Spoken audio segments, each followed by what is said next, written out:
حي على الفلاح.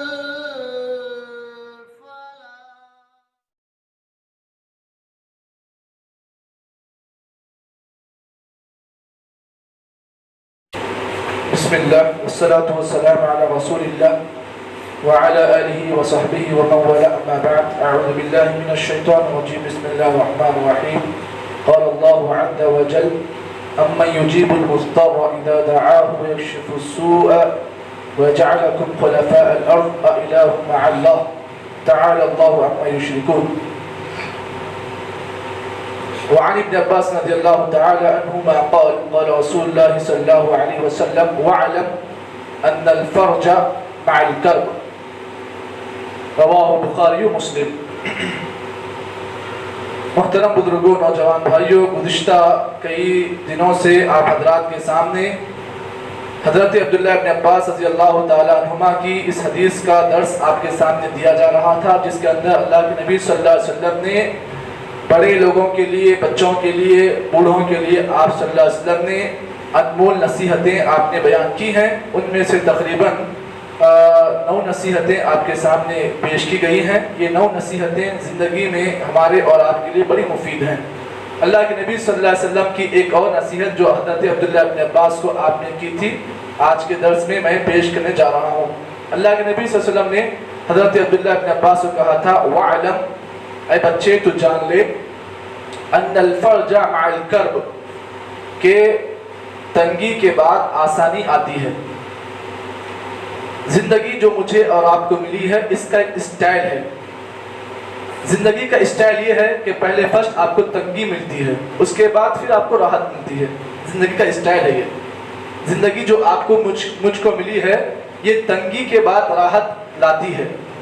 تو انسان کبھی کبھار جلد بازی اختیار کرتا ہے. جب اسے تنگی ملتی ہے تو بہت جلدی وہ راحت کی فکر میں لگا رہتا ہے، جبکہ اس بات کو جان لیں کہ تنگی آنے کے بعد ہی آپ کو راحت ملتی ہے، آسانی ملتی ہے. یہ اللہ کا اصول ہے، یہ اللہ کا سسٹم ہے. آپ دیکھو، اس سسٹم میں کھرے اترے محمد صلی اللہ علیہ وسلم. آپ جانتے ہیں کہ نبی اکرم صلی اللہ علیہ وسلم کو بھی یہ حالات، ایسے حالات آپ کو پیش آئے. نبی صلی اللہ علیہ وسلم کی زندگی میں اللہ نے تنگی دی، پھر راحت دی. کیسے؟ آپ دیکھو، جب اسلام کی دعوت آپ نے شروع کی، آپ جانتے ہیں کہ نبی اکرم صلی اللہ علیہ وسلم کو بہت ساری تنگیاں آئی، بہت ساری مخالفتیں آپ کو جھیلنی پڑی. آپ جانتے ہیں کہ شعب ابی طالب میں، ابو طالب کی جو گھاٹی تھی، وہاں پر اللہ کے نبی صلی اللہ علیہ وسلم کو تنگ کیا گیا. تقریباً 3 یا 3.5 مہینے آپ صلی اللہ علیہ وسلم کے گھر والوں کو وہاں پر بند کیا گیا. تو اللہ کے نبی فرماتے ہیں کہ ہمارا معاملہ ایسا ہوتا کہ بھوک کے لیے ہم لوگ تڑپ جاتے. سوکھے چمڑے جو ہوتے جانوروں کے، ان چمڑوں کو ہم کیا کرتے، بھوک ختم کرنے کے لیے، بھوک مٹانے کے لیے کچھ نہیں ملتا تو سوکھے جو جانوروں کے چمڑے ہوتے ہم کیا کرتے، اسے آگ میں جلاتے، اس کے بعد اس کو پانی میں دھوتے، کھا لیتے. اتنی تنگی آنے کے بعد اللہ نے نبی کے ساتھ آسانی کا معاملہ کیا. بعض صحابہ تو ایسی باتیں لکھی ہیں اس واقعے میں کہ بعض کا تو بھوک کا معاملہ ایسا تھا کہ جو پتے ہوتے ہیں، جو درختوں کے پتے، انہوں نے اس کو کھا لیا بھوک مٹانے کے لیے. اور صحابہ کہتے ہیں کہ ہمارے اندر سے جو غلاظت نکلتی تھی، جو پیخانہ نکلتا تھا، وہ جس طریقے سے بکری کی جو مینگنی ہوتی ویسے نکلتا تھا. اتنی تنگی، اللہ اکبر اللہ اکبر. لیکن صحابہ نے دین کا راستہ نہیں چھوڑا. تو اللہ کے نبی نے کہا: وَعْلَمْ أَنَّ الْفَرْجَ مَعَ الْكَرْبِ، اے بچے تو جان لے، زندگی کا ایک اسٹائل یہ ہے کہ تنگی کے بعد آپ کو راحت ملتی ہے. اس بات کو جان لو. اللہ کے نبی صلی اللہ علیہ وسلم نے ایک بہت ہی آسان علاج مجھے اور آپ کو بتایا ہے. نبی اکرم صلی اللہ علیہ وسلم کے بارے میں آتا ہے: وَكَانَ النَّبِيُّ صلی اللہ علیہ وسلم إِذَا هَذَبَهُ أَمْرٌ صَلَّى. اللہ کے نبی کا معاملہ یہ ہوتا، زندگی میں آپ کو جب تکلیف پہنچتی، کوئی مصیبت پہنچتی، تو آپ کیا کرتے؟ فَصَلَّى، رب کے پاس آ جاتے، رب کے دربار میں آتے اور نماز کا اہتمام کرتے. معلوم یہ ہوا تکلیفوں کو دور کرنے کا علاج نماز ہے. اگر آپ کو کوئی تکلیف مل گئی، یا تکلیف کا جو منظر ہے وہ آپ کے گھر سے ہو، یا پھر آپ کے خاندان والوں سے ہو، یا پھر آپ کے محلے والوں سے تکلیف مل گئی آپ کو، اب آپ کا معاملہ کیا ہونا چاہیے؟ تکلیف پر آپ کو بطور شکایت کے اللہ کے سامنے باتیں کرنے کے بجائے انسان کو کیا کرنا چاہیے؟ مصلی بچھانا چاہیے اور رب کے سامنے 2 रकात नमाज का एहतमाम करें और उसके बाद अल्लाह से अपने तकलीफ का आप राहत का सवाल अल्लाह से करें। ये हमारे मुसलमान नहीं करते हैं। हम क्या करते हैं, फौरी तकलीफ आने के बाद क्या करते हैं, फौरी या तो बच्चों को मारते हैं या बीवी को मारते हैं, या फिर अगर कोई आदमी अक्लमंद हो तो ठीक है, वरना अगर कोई जाहिल है, कोई बेवकूफ़ है तो फौरी तकलीफ में आता है तो क्या करता है, अपने बच्चों का गला घोट कर मार देता है या फिर बीवी के ऊपर हाथ को आसान कर लेता है। ये तमाम चीज़ें हमारे पास हैं, लेकिन इस बात को जान लो तकलीफें किसको नहीं आई हैं। इस तकलीफ़ों का सामना हर नबी ने किया है और खुद इमामुल अंबिया मोहम्मद सल्लल्लाहु अलैहि वसल्लम ने भी किया है। इस बात को भी आप जान लें, अल्लाह के रसूल सल्लल्लाहु अलैहि वसल्लम ने अल्लाह के नबी को इस बात का इल्म था कि मेरी उम्मत को भी इस तकलीफें आएंगी, तो अल्लाह के नबी सल्लल्लाहु अलैहि वसल्लम ने हमें इलाज के तौर पर कुछ बातें बताई हैं, कुछ दुआएं सिखलाई हैं। आइए उनमें से मैं आपके सामने 2 दुआएं बताता हूं जो हमारी तकलीफ के लिए बहुत राहत का जरिया बन सकती हैं। रावी हदीस हजरत अब्दुल्लाह इब्न अब्बास हैं। इस दुआ को इमाम बुखारी ने अपनी सही में रिवायत किया है और रावी कौन है, हजरत अब्दुल्लाह इब्न अब्बास हैं। फरमाते हैं अन्ना रसूलुल्लाह सल्लल्लाहु अलैहि वसल्लम कान यक़ूल इंदल कर्ब।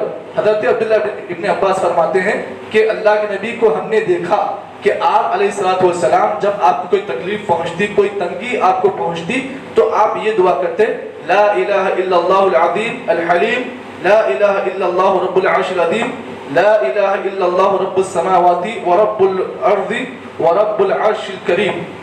दुआ क्या है, फिर से एक बार आप इस दुआ के अल्फाज को सुन लें। ला इलाहा इल्लल्लाहुल अज़ीमुल हलीम, ला इलाहा इल्लल्लाहु रब्बुल अर्शिल अज़ीम, ला इलाहा इल्लल्लाहु रब्बुस समावाति व रब्बुल अर्ज़ व रब्बुल अर्शिल करीम। इस दुआ का पावर देखिए, इस दुआ में अल्लाह ताला ने इतनी तासीर रखी कि इसमें अल्लाह ताला ने अपनी तौहीद को बयान किया है। अब देखिए दुआ का शुरू हो रहा है आगाज तौहीद के जरिए से और दुआ का इख्तिताम हो रहा है तौहीद रुबूबियत पर, रब्बुल अर्शिल करीम। तो इस दुआ में अल्लाह ताला ने तौहीद की 2 किस्मों को बयान किया, एक तौहीद उलूहियत है और दूसरी किस्म में तौहीद की तौहीद रुबूबियत। इस दो तौहीद की किस्मों को अल्लाह ताला ने इस दुआ में नकल किया है। अब उसके बाद इस बात को भी आप जान लें कि कभी कभार ऐसा होता है ज़िंदगी में आपको कोई तकलीफें ऐसी पहुंचती हैं, ऐसी मिलती हैं कि आप रास्ता आसानी का नहीं ढूंढ पाते हैं, कभी ऐसी भी मुश्किल आते हैं, कभी कभार ऐसे हालात आपकी ज़िंदगी में आ जाते हैं कि आप रास्ता आप हासिल नहीं कर सकते हो।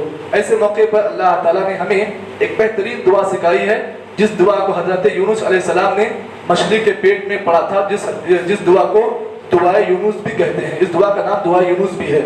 आप जानते हैं कि हजरत यूनुस अलैहिस्सलाम जब मछली के पेट में थे, जब हालात ऐसे थे कि रास्ता कोई नहीं मिल रहा था, आसानी का कोई रास्ता नहीं था, उस वक्त हजरत यूनुस अलैहिस्सलाम ने अल्लाह के सामने ये दुआ की, ला इलाहा इल्ला अंता सुब्हानका इन्नी कुन्तु मिनज़ ज़ालिमीन। इस हदीस के इस दुआ के बारे में अल्लाह के नबी सल्लल्लाहु अलैहि वसल्लम ने आखिर में इस दुआ के आखिर में आपने बड़ी प्यारी बात की कहा, लम यदउ बिहा मुस्लिमुन फी शैइन क़त्तुन इल्ला इस्तजाब अल्लाहु लहु बिहा। अल्लाह के नबी ने फरमाया जब भी कोई मुसलमान इस दुआ को पढ़ता है तो अल्लाह ताला उसकी हर तकलीफ के लिए अल्लाह आसानी का जरिया बनाते हैं और अल्लाह ताला उसकी तकलीफ में उसका साथी अल्लाह बन जाते हैं। यानी मालूम ये हुआ, ये दुआ जो है ला इलाहा इल्ला अंता सुब्हानका इन्नी कुन्तु मिनज़ ज़ालिमीन, इस दुआ का पावर ये है कि जो बंदा इस दुआ को तकलीफ में पढ़ लेता है अल्लाह ताला उसका साथी बन जाता है, अल्लाह ताला उसके लिए रास्तों को निकालता है। तो मालूम ये हुआ कि कभी कभार अगर ऐसी मुश्किलें आए, ऐसी तकलीफें आई, तो जल्दबाजी करने के बजाय हमें और आपको इन दुआओं का सहारा लेना चाहिए। अगर दुआओं से भी काम नहीं बन रहा है तो आखिरी काम क्या करें, आखिरी काम ये करें कि रब के हुजूर में जानिमाज़ बिछाएं, मुसल्ला बिछाएं और अल्लाह ताला के सामने नमाजें पढ़कर रब के सामने अपनी तकलीफ का इज़हार करें। फिर देखें कि अल्लाह ताला उस तकलीफ में आपका साथी ज़रूर बन जाएगा। तो उम्मीद करते हैं कि आज की जो हदीस है, जिस हदीस की रोशनी में मैंने आपके सामने जो बातें पेश की हैं, अल्लाह से मैं यही दुआ करता हूँ कि अल्लाह ताला सबसे पहले बोलने वाले को और बाद में सुनने वालों को अल्लाह ताला इस पर अमल पैदा होने की तौफीक अता करे। सुब्हानल्लाहि व बिहम्दिही, सुब्हानकल्लाहुम्मा व बिहम्दिक, नशहदु अन ला इलाहा इल्ला अंता, नस्तगफिरुका व नतूबु इलैक।